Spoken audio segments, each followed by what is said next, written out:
So the next experiment what you're going to see is calibration of single phase energy meter. So you all know about energy meter, you might have studied in lower classes also. Okay, so in energy meter, the energy meter is placed in each and every household, every domestic as well as industrial purpose for measuring the energy, what energy we are consuming from TNEB. Okay, so the unit of energy is watts. So the meter used to measure energy is energy meter. Okay, so our aim is to calculate this particular aim is to calibrate the given single phase energy meter by direct loading, that is by application of direct load, and to draw the graph between load current and percentage error which is observed between actual energy recorded and the recorded energy reading. Okay, so now this is the basic circuit for energy meter, and in the circuit, so an input 230 volt AC is given to the energy meter, to the load through and variable transformer, auto transformer. So auto transformer is used to give the desired voltage to the load, and an energy meter is placed in between that to measure the energy consumed by this load. Okay, and we are having an voltmeter and ammeter, and along with it an wattmeter. So this voltmeter is used to measure voltage, that is given voltage, and another one ammeter is to measure the load current. Wattmeter is used to measure watts, that is power, and the energy meter, it measures energy in terms of kilowatt into hour, that is energy is the product of power and time.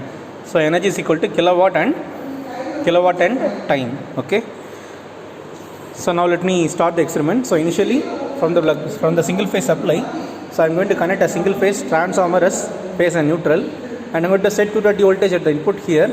So the output is given to the load through the voltmeter, ammeter, wattmeter and energy meter as per the given circuit diagram. So now initially I have applied, you can see that 150, the connection is in 300, so 150 into 2 is equal to 300. So initially if we are setting 115 voltage here, then 115 into 2 is equal to 230 volt. I am setting 230 volt, and initially there is no load applied in this resistive load, so the ammeter reading is 0, power consumed by the machine is 0, and the energy meter disc is not rotating and it consumes 0 energy. Now if I am start applying load, then say for example I am going to apply 2 amps, 1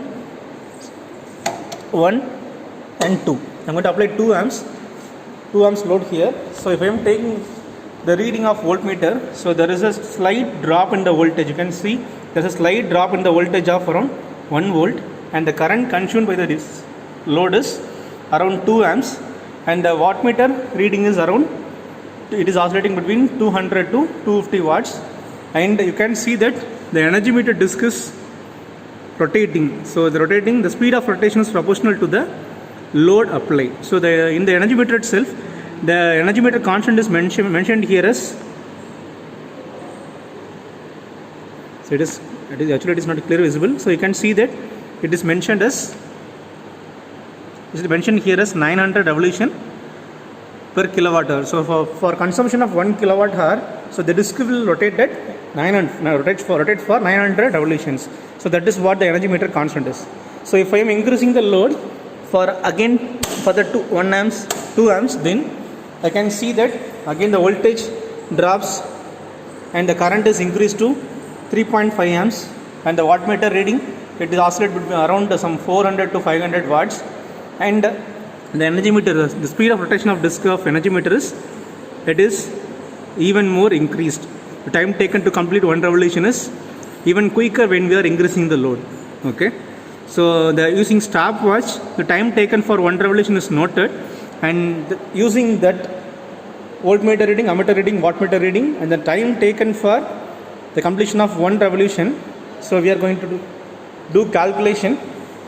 So this is the formula for actual energy. So I am having my wattmeter reading into time taken for, so I am going to convert that 1 revolution to 10 revolution and divided by 3600 into 1000. 1000 is for to convert it into kilowatt hour. Okay, and the energy recorded is equal to number of revolutions divided by energy meter constant. So number of revolutions, if it is 10, so 10 by 9000, so that is my kilowatt hour, that is my energy recorded in kilowatt hour. Okay, so if we take the readings like this for each and every ammeter reading, I will be noting down the values.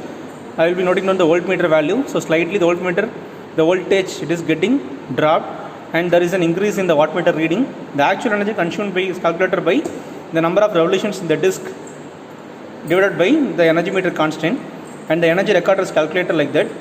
Okay, so time for 5 revolutions noted here, and the percentage error is calculated using the formula. So the percentage error is calculated by the energy recorded minus actual energy divided by actual energy into 100%. So energy recorded is calculated as number of revolutions divided by energy meter constant, and the actual energy is calculated by wattmeter reading and time taken for 10 revolutions divided by 3600 into 1000. So using these formulas, the percentage error is calculated and it is noted. Okay, so this is very a simple experiment. So here we are going to draw a graph between and the output, the load current and the percentage error.